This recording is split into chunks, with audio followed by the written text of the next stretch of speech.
whatever that is that lights a child up, make sure you support it, because that will take them really far in life.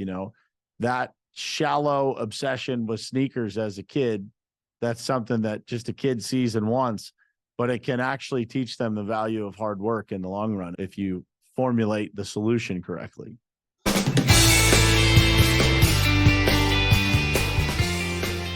Welcome to the Honor It podcast. I'm Honor Garrett, your host, and we're here to honor all that is good in the world. We delve into inspiring stories that matter to you with top experts, entrepreneurs, creators, innovators, and pro athletes who are making a difference, impacting lives, and creating positive change. My mission is to inspire women to thrive and build a life and legacy they love, no matter what their age. We live life in the game, not on the sidelines. Today, I have the privilege of talking with Brian Hess, a remarkable entrepreneur and leader who has not only built a seven-figure company, but has also left an indelible mark on his industry through commitment, integrity, and unwavering dedication. As the CEO and president of the Pavement Group, top contractor school, and the host of the Brian Hess Show, Brian is truly an industry icon who sets the example for excellence in every aspect of life. His journey is not just about business success, it's about making a difference and leaving a legacy that spans generations. Brian's unique approach to client services is nothing short of revolutionary, where personal attention, customized technology, education, and mentorship play a pivotal role in achieving the highest level of success. Beyond his professional accomplishments, Brian cherishes his role as a son, husband, and father, finding immense fulfillment in building a beautiful life with his wife, Lori, and their 4 children. Join us as we delve into Brian's incredible history, his commitment to doing the right things, the power of knowledge, and the importance of never giving up. This episode promises to be a masterclass in leadership, entrepreneurship, and making a lasting impact on those around you. Welcome, Brian. How are you?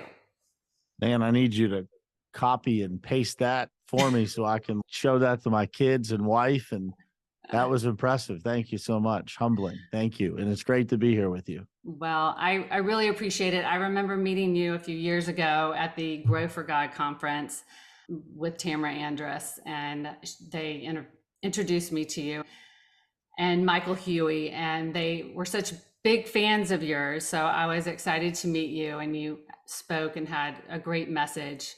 So I want to ask you, I believe you're from Pennsylvania. Is that correct? Yeah, I'm a Pittsburgh guy. You want me to pull down the Steeler helmets over here so I can show you? I know. I saw. My husband actually worked for Dick LeBeau, but that was when he's a legend. Love that guy. Yes, he is. When he was with the Cincinnati Bengals, though, not after his Steelers days. But I wanted to ask you, could you share some memorable experiences or influences from your upbringing in Pennsylvania that have shaped your values and your work ethic?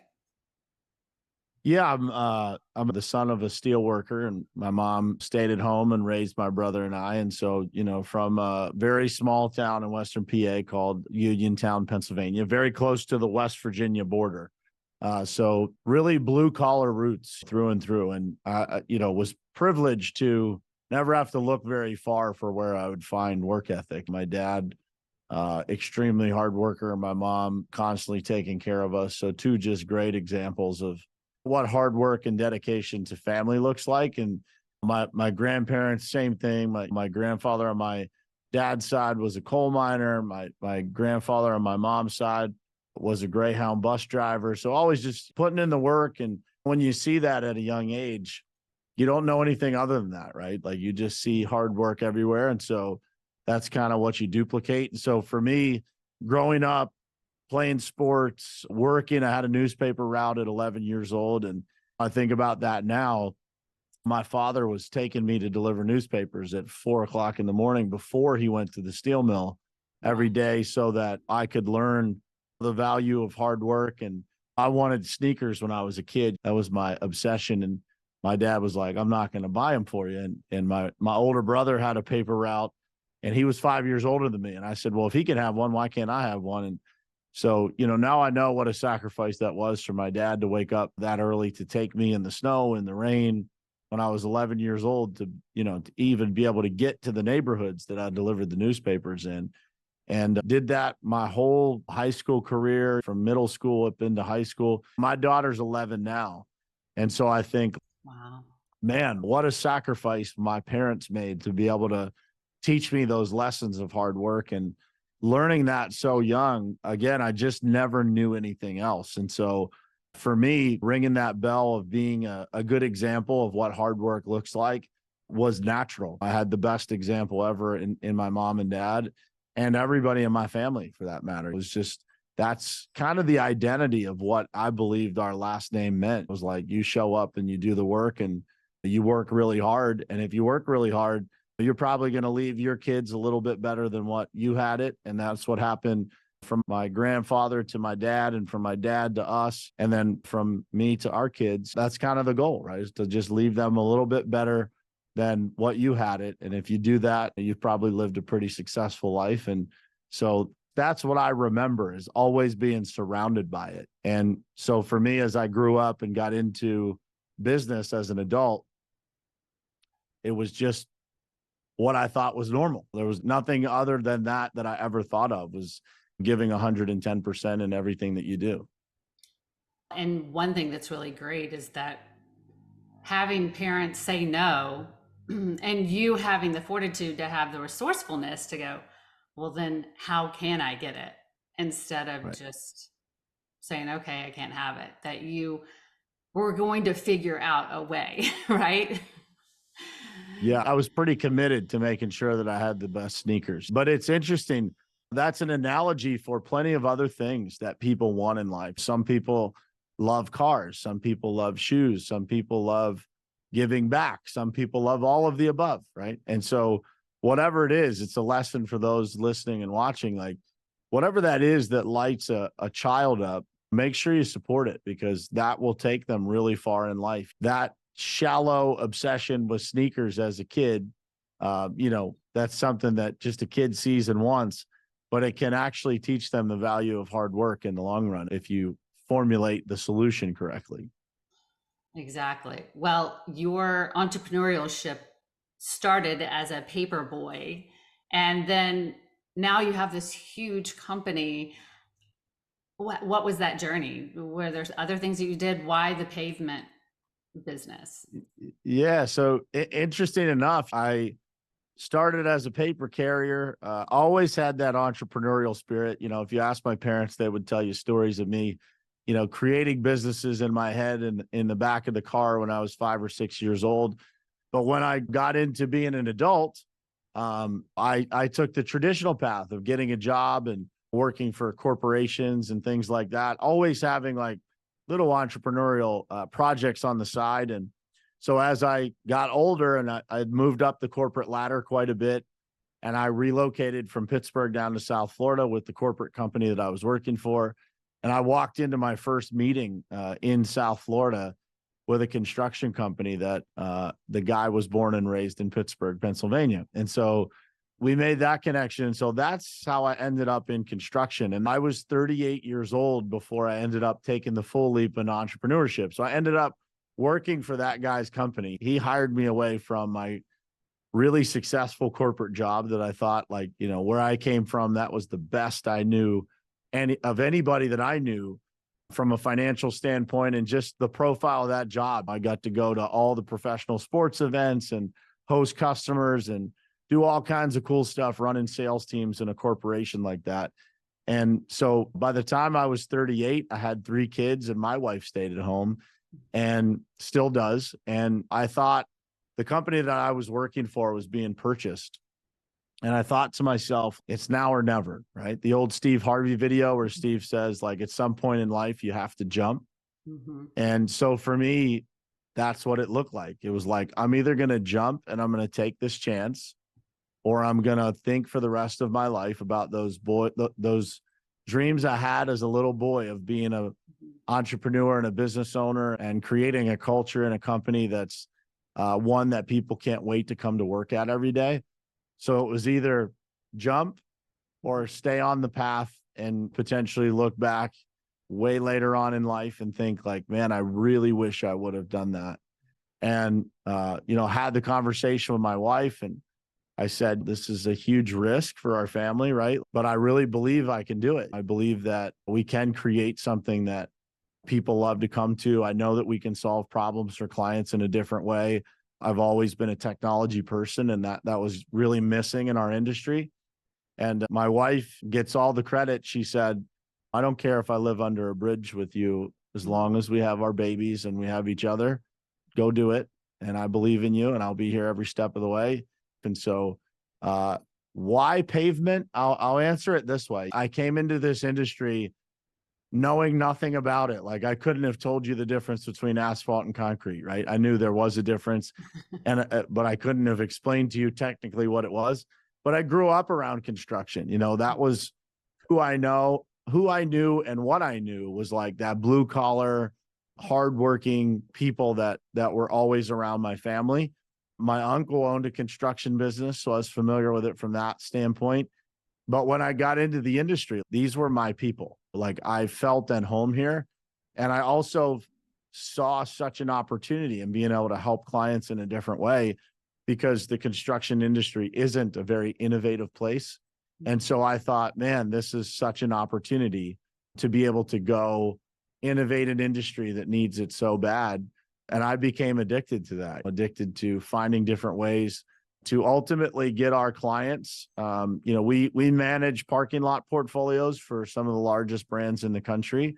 And so our job is to get facilities or property manager home to their family and their dinner table with less concerns because of our solutions than they would working with any other contractor. And so that became fulfilling for me. And those relationships that now our team manages, and I get to hear those success stories, and delivering a level of hospitality and construction, which is really rare. It's not something that's normal. It's super cool. I say this often, but like, there's a lot of days I walk in here and I can't believe I get paid to do what I do. It's so enjoyable to me, and the people that I get to do it with. My kids come in and out of here all the time, like on their way to or from school. My wife will stop, then they come in and they know everybody and they love it. They sit on the couch and look at financial statements with me. It's like, for everybody watching or listening, like, there was a point in my life where what I get to do every day was literally a thought in my mind that, like, I was like, man, I think that's possible. Like, I think that I could go and do this, or I think that company exists out there, but I just couldn't find it. And so when I couldn't find it for long enough, I just said, well, to hell with this. I'm going to create it, right? Like, I'm going to just go in a direction and put it all on the line. And if I don't win, then I can go back and get another corporate job, right? And but actually, the conference that I met you at, I remember having this long, really well thought out speech in, kind of in my mind. And I threw it all out the window because the people in the room just kept asking me, like, how do you do this? Like, how did you leave your job with your health insurance and your 401k?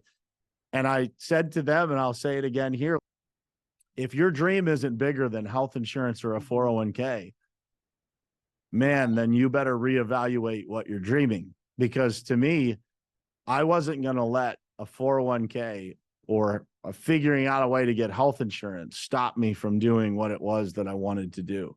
And so I would challenge people to ask themselves, if that's the case, are your dreams really your dreams? Because if your actions don't line up with, if you're not willing to take the risk for it, then maybe it's not meant for you, right? And so stop torturing yourself with something that may not be what you think it is. It's, more of a wish or more of a hope than it is a dream, because a dream is something that you're willing to sacrifice anything to go and chase. Well, I think it's so easy for people to say they want this or that, but to make something materialize, you have to put thought and focus and attention and intention into it. And it looks like for you, you're so blessed that you had parents that really taught you along the way the work ethic, allowed you to dream, And that entrepreneurial spirit is, I mean, that's unique because that's like you said, like burn the boats, and there's no looking back because you're choosing to do this. And I see in your success, that was a huge part of your success. But I also think relationships are key to you because I've never seen anyone just know so many people. Everyone has such great things to say about you because you actually build into people. And that's a whole nother side now that you have a show and you show up every morning, like every day. Like that is huge. How did you wrap your brain around that? Because were there days where you were like, can I really show up every day? Oh, like this morning, I did not feel like doing the show when I woke up. We actually talked about it on the show. Like, not every day before you do it do you feel like doing it. But what that show has done for me is it's created a level of consistency and discipline in my life where, I'm sitting right here at 8 a.m. Eastern every single day, and I have different people in here with me. But it's also teaching my team how to show up because those guys and girls are co-hosting the show with me, and that cascades discipline and consistency throughout our organization. But from a relationship standpoint, I'll just say this. If I were to start over, if tomorrow this business was gone and I had to start over, I would choose relationship capital over real capital any day of the week. Meaning, like, if I had to start broke with relationships, or I had to start with money and no relationships, I would start with the relationships and no money, because people are everything. Without people, how are you going to make it anywhere? And the old African proverb says, if you want to go fast, go alone. If you want to go far, go together. Mm-hmm. And I live by that. I also live by the old Zig Ziglar quote, like, if you can help enough people get what they want, you never have to worry about getting what you want. And for me, there's so much value in what you can do for others, how you can impact others, how you can share what you've learned. And relationships will take you everywhere you want to go in life. And I'm a big John Maxwell fan. And so for me, it's the law of the picture, right? Like, people do what people see. And if we are a good example to others, then others live up to that example. And for me, the most, important example I can be is first and foremost to be the best that I can be with the gifts that God gave me. And then to be a great example of what consistency and hard work and all those things look like for our kids, and being a great husband to my wife. And those are all, by the way, relationships. Right. Like, you got a relationship with your kids, you've got a relationship with your wife, you've got a relationship with God. And if you don't value those relationships and you don't nurture those relationships, they won't be very healthy. And so to me, it's people, God first, family second. People are everything, right? It's, so for me, when I walk here every day, it's overwhelming sometimes to think of how many people show up every day to work for our company, ultimately to just go chase the dream that I had in my mind one day. And it's overwhelming to think that every day somebody gets up, lots of people, and they come to a place to work that they love, but they're chasing a dream that they're chasing their own dream within this bigger dream that we have. And I never take that for granted. I'm grateful every day for these people that show up here, that they maintain the values and the principles that we stand for as a company, that are the reason that we hired them in the first place. Like, not many people in our company have experience in construction or in asphalt, paving, and concrete before we hire them. We hire them because they're great people with good values and have big dreams. And we believe that we can make their dreams happen faster by being here than they would on their own. Or I would tell them to go chase it on their own. Right. And so it's an interesting journey when it comes to the one-to-many relationships that you have to manage. But what I've learned is you can't do the same forever, right? Like, you get a lot of relationships, and, I've gotten to a point in my life, I can't respond quickly to every text message that comes in because there's too many, right? There's too many people. But I've also learned that you don't have to, those people that Maybe they have to wait a day. I mean, I've come across texts that are 5 days old that they just made it to the bottom of my text list, but those people understand. And if they don't, then, I'm happy to explain that to them. It's not anything personal. It's not that I'm not thinking about all of those relationships and how much I love those people or value those people. It's just how life kind of works. Yeah. But I think anybody that is around me every day would tell you that relationships are the number one priority when it comes to my life. And that means people are the number one priority in my life. And so I think when our intentions are clear in how we show up, there's a lot of grace given from the other side. It's not 100% of the time. I've had a few friends that say, hey, you didn't get back to me fast enough. And, that's okay. It happens. I really try to never be offended in life. That's my goal, is to never be offended, because I know everybody's in their own story. They've got their own journey, and it's not that they're not being gracious to me. It's that they've got other stuff to do. So I have a good friend that says, this is a good quote for you. He says, busy people understand busy people. Yeah, that's good. Yeah. And he's a pretty busy guy, because, that happens too. Like, you're trying to get back to each other and you can't. In fact, he just texted me this morning, and I remembered that like a day ago or 2 days ago, he had texted me. But the answer is, it's simple. And so I either have to call him or text him. And sometimes, crazy enough, like, my schedule is not conducive to always responding.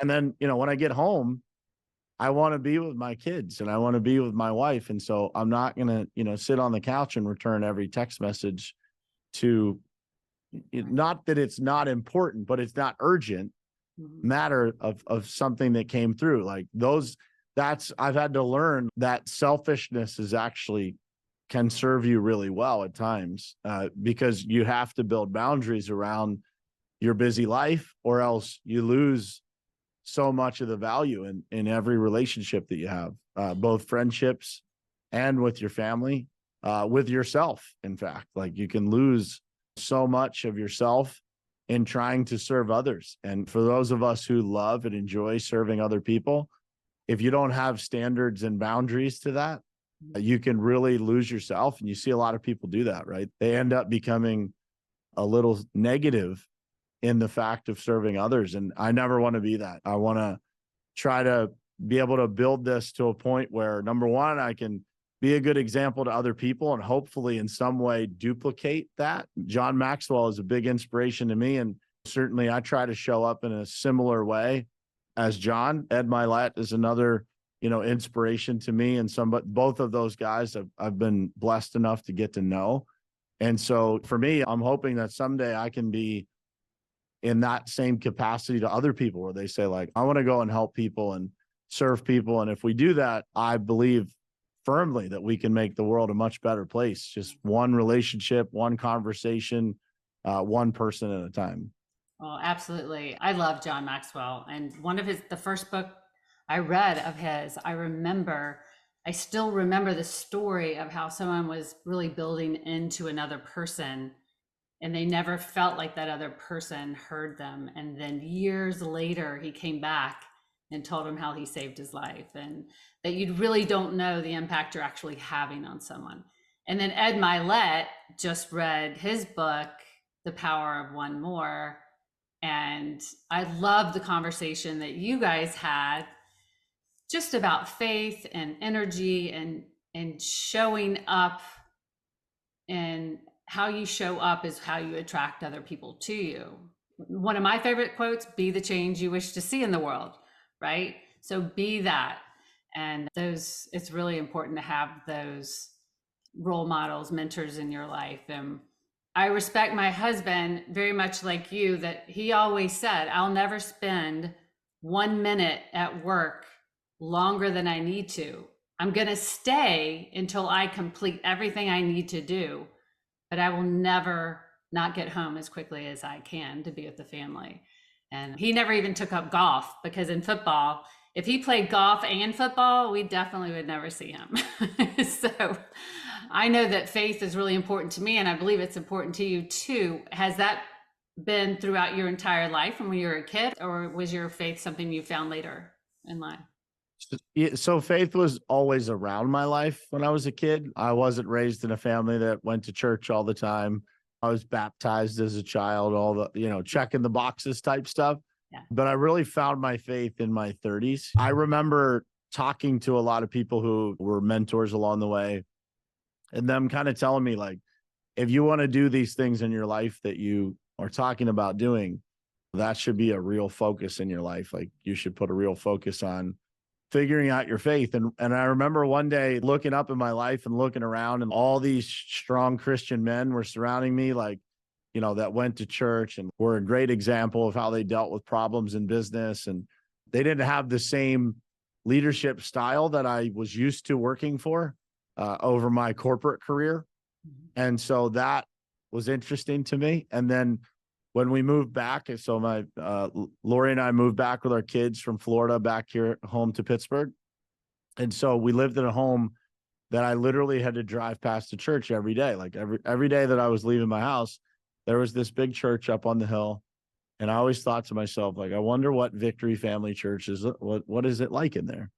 And there was one Sunday morning where God just said to me, like, you should go to that place today. And so I said to Lori, okay, I'm going to go over to Victory Church and I'm going to check it out.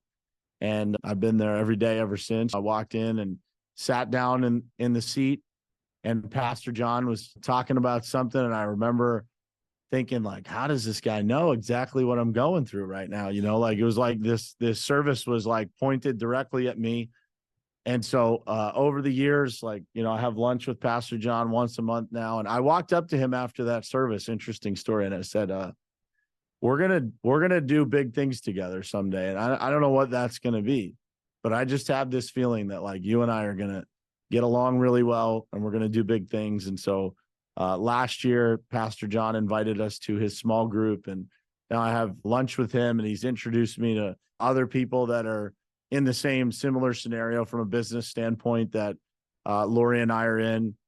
And so we have a small group together with a lot of those people. And so faith, I would say, in the last decade, faith has transformed my life in almost an unrecognizable fashion. Like, they say born again, and not to say that I was, lost before, but it certainly feels that way compared to where I am now. Right. And so there's a purpose and a clarity to my life that, prior to having that closeness with God, I didn't feel. And so now people ask me often, how do you stay so calm with all the things that you got going on and the crazy schedule? And I always just say, I'm glad that you asked. And let me tell you, like, how that works in my life. And I was just talking to somebody this morning about, like, reading scripture, and the need for scripture is like the medication in my life. I don't need any medication like the doctor prescribed stuff. I just need the scripture that will heal every situation that I find myself in. And, wisdom, I just said this to the person I was having that conversation with today. Wisdom isn't acquired by accident. It's an intentional pursuit of either lessons. Sometimes we acquire wisdom from accidents, meaning like something happens, Right. and we learn from that.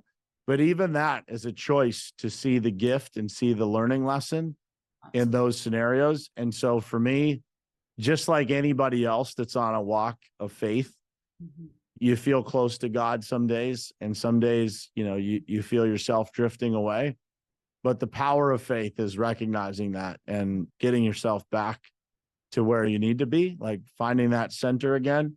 And as I've gotten older, maybe this is the wisdom of age coming through, but as I've gotten older, I've found that easier to catch myself and not let the other powers take over and manipulate my path, but rather just to walk with God and find those scriptures that bring peace to my life, to my heart, to the people around me.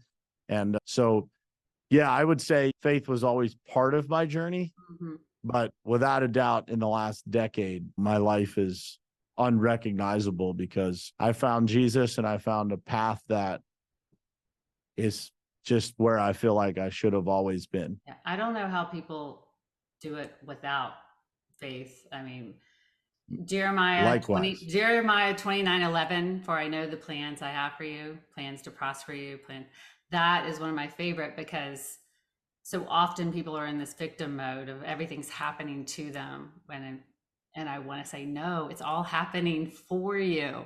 Like you said, if you are wise enough to see the lesson in something, even though it might not be exactly what you're wanting to experience. So that's great. And I want to be respectful of your time, but We're good. You don't have to rush. We can okay, so keep many going. people find love in unexpected places. I was actually a sports reporter and I interviewed my husband. But so how did you and your wife, Lori, meet? Oh, this is a crazy story. You're going to love this one. So one of my closest friends owned a bar and restaurant. And so I can't remember. I think I was 29 years old, I think. Let me think about it. Yeah, I think I was 29 or 30 years old. And he asked me, hey, I want to finish the second floor of this restaurant and bar.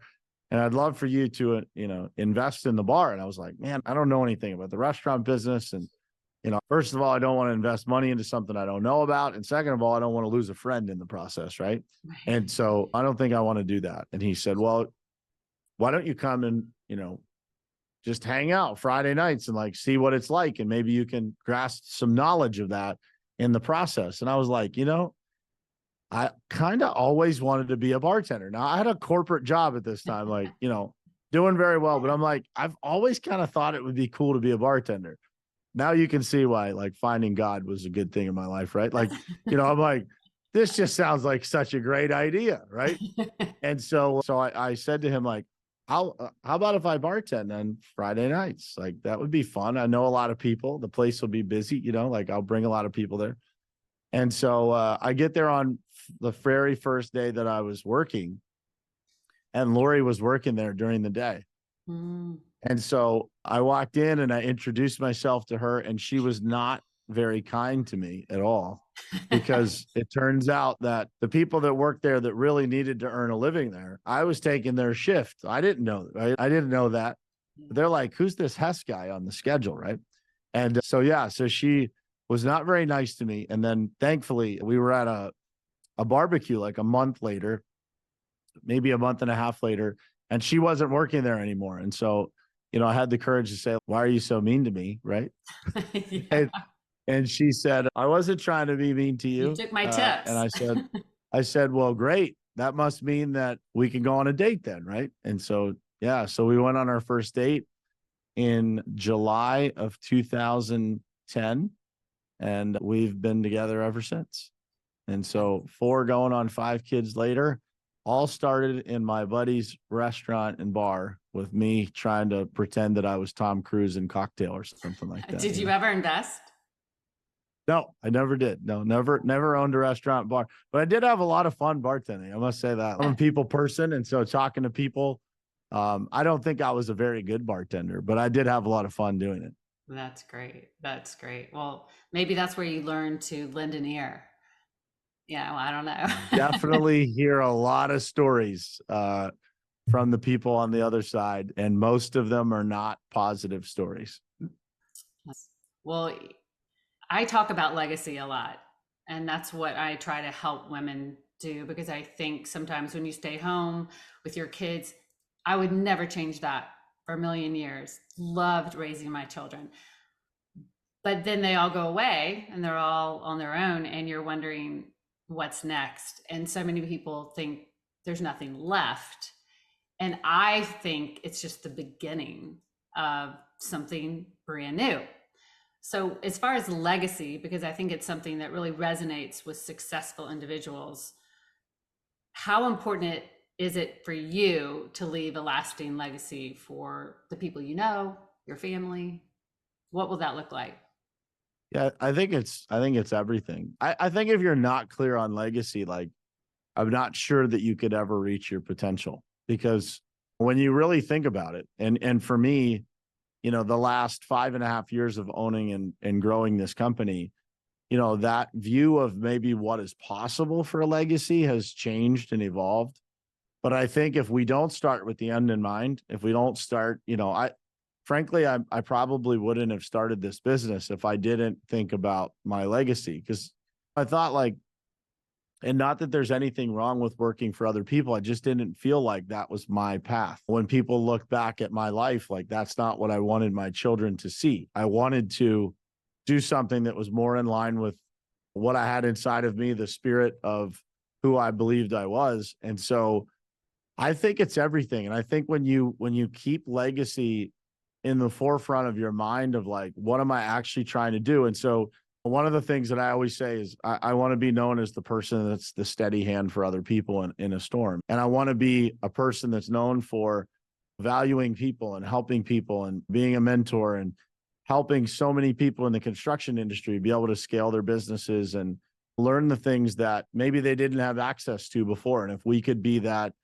conduit to provide that information for them, man, what a gift that is. And at the end of our life, like when we look back, they always say you don't ever see a Brinks truck following a hearse, right? Nobody's going to care how many digits you have in your bank account. It'll be nice to leave your family something. But at the end of the day, the only thing that we have is what we instill in other people. And I think of my grandmother, who was my biggest fan. She believed in me when it didn't make any sense to do that. And she'd say like, I believe in you, honey. I think you can do everything that you talk about. And so for me, like I get chills just saying that because I know there's such a huge piece of her that walks around with me every day. And so I think to myself, when my great grandchildren think about me or they say my name, like, what are they going to know? Are they going to know that I made a difference? Are they going to know, and I drive around Pittsburgh here and I see Carnegie and Frick and Mellon and all the names that people would know anywhere in the country, even though they're here in Pittsburgh. And I've gotten to a point in my life where I know, like I've interacted with enough people that are in those positions. Mm-hmm. And I say, and this is for everybody listening, like, why not you? Why not me? Why not? I know that if God blesses me with the level of things that those gentlemen were fortunate enough to have, I know that I will have the wisdom to steward it well. And so I say to myself, like, why not me? Instead of somebody else, why not me? I also believe, I've said this to my pastor a bunch, like that I know of. I don't know of any billionaires that speak of Jesus. I don't know of any, not off the top of my head. I can't think of any. And so I always say that's one of my goals. If I can make it that far and I can help people find what I found, and maybe I can do that for them earlier in life or whenever that is, wherever God leads me to be able to do that. I just think that's really important. And I've said to my wife before, if tomorrow was it for me, like, I know I know you'll miss me and I know you'll cry, but understand you don't have to cry for me. Like I have lived a dream, like a real dream come true in my life. And I feel like I have a lot, way more work to do, but I also have an incredible amount of fulfillment for where I am and what I get to do every day and who I get to do it with and who I get to impact. And I'm really grateful. And this is something for you when you think about what's life like after the kids. Like, I think it's really cool that you're doing this and that someday when none of us are here, but your great grandchildren are going to get to watch this episode. And that's part of your legacy, is that you found a way to give back to people and you found a way to, in some small way, like reinvent yourself and do something different. This isn't sportscasting, right? This isn't doing sports interviews. This is a lot different. And so I think that's what's important. And it's part of the reason why I document so much of my journey is I think that's really cool to be able to hand your children memories and a legacy of who their dad was or who their grandfather was or who their great grandfather was. And for me, I'm chasing that every day, trying to figure out how I can make a bigger difference, help more people, and leave a legacy that inspires my kids and far beyond that. Yeah.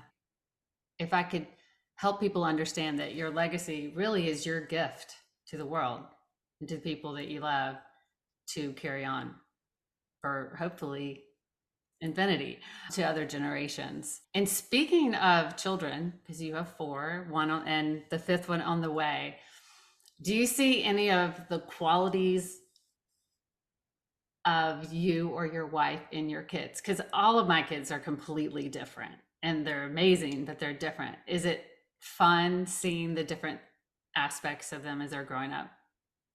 Yeah, it's really cool. I think you always see some of those things. The two youngest boys have a lot of my qualities. I don't know why that is, but their personalities are more in alignment with mine.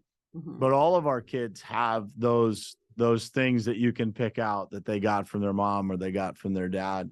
And I love the uniqueness of all of their personalities. And then knowing that, I'll tell you this story. So, our 9-year-old now, he was always the shy one. He was the one that like just keeps to himself, and he's such a sweet, loving little boy. And but he was always like kind of shy, and and I can see the work that we've done as parents and the work that he's put in as a little boy, like him starting to come out of his shell. And I've told this story, I think one other time on a podcast, but every night when I go into his room to say goodnight, I always say to him, I'm so proud to be your daddy, buddy. I'm just so proud to be your dad. And I like to think that makes a difference, that when he hears that enough times, and it's not because he did anything great or because he scored a goal in hockey or because he did anything that day. It's just like, you're really great just for who you are. And I think as we do that, we realize as parents the difference we can make, not just what they catch that we do or what we teach them that we do, but the patterns of things that we do with them and for them. They actually change our kids, and they can change them for the better and they can change them for the worst. And so when I think about that as a parent, man, that's a lot to carry, right? Huge It's a lot of responsibility. responsibility. But the investment of that time every night to give that little boy a kiss on his head and tell him how proud I am to be his dad, when you see him start to stand up a little taller and start to be willing to shake somebody's hand in a conversation, and he's becoming a little man, right? And to know that you can make a difference like that in your own kids or other kids, right? Because it doesn't just stop there. I'm on the board of a youth program here in Pittsburgh, and I've learned that you can do that in other kids too. And sometimes those other kids really need it. They don't maybe get that all the time. And so for me, I think about that every day that I walk into my house. It's like a welcoming committee most days when I walk into my house. Oh, And yeah. I think, man, what a blessing it is, for I didn't have our first child for me was born when I was 33 years old.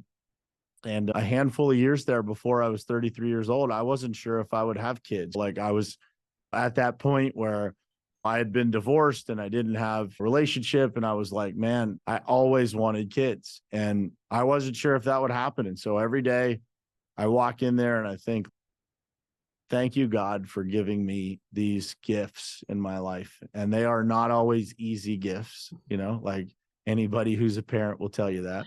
But man, is it rewarding. And I could tell you story after story of all the unique and cool qualities about them.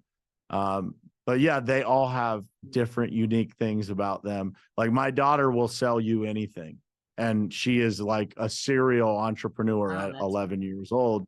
She's always looking for a way to make money and always looking for a way to be in business. And she asks me literally every week when she can come to the office again and hang out with the people here. And I think it's just great how we live wears off on them.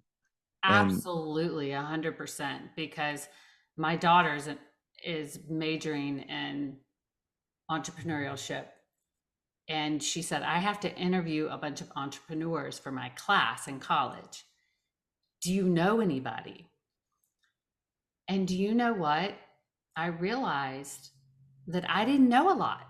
I mean, I do now because I'm in that arena, but I didn't grow up with any entrepreneurs, none, zero. And I realized that's why it took me till I was 50 years old, right? To get the bug or to really figure out what I wanted to do, because it was never an example for me in my life. I never saw anyone that did something like this. And that's why it's so scary. So what a blessing that is for your kids, that they're seeing dad do the cool things that he wants to do and go after that. And, yes, children are a responsibility, but what a privilege that you're getting. But they're going to actually do more of what you're doing than what you're saying, for sure. Oh, I believe it. Trust me. I see it. And it's really cool. If there's anything that I think, doing this at 38 years old and being where we are in such a short period of time, like, it's interesting because the younger two really don't know anything but this. Mm-hmm. But the older two watch daddy go to work every day for somebody else. And so they see the difference, right? And you could tell the difference. Like, there's a difference in the way that they see the world is a little bit different, the younger two than the older two. Like, the younger two just think like anything's possible, like my 6-year-old, he's a firecracker, right? So he says to me, we're sitting in the airport one day and he knows that daddy's been on private jets and things like that. And we were flying to Florida and our flight was delayed. And he just looks at me and he says, Daddy, how long are we going to have to come to this airport?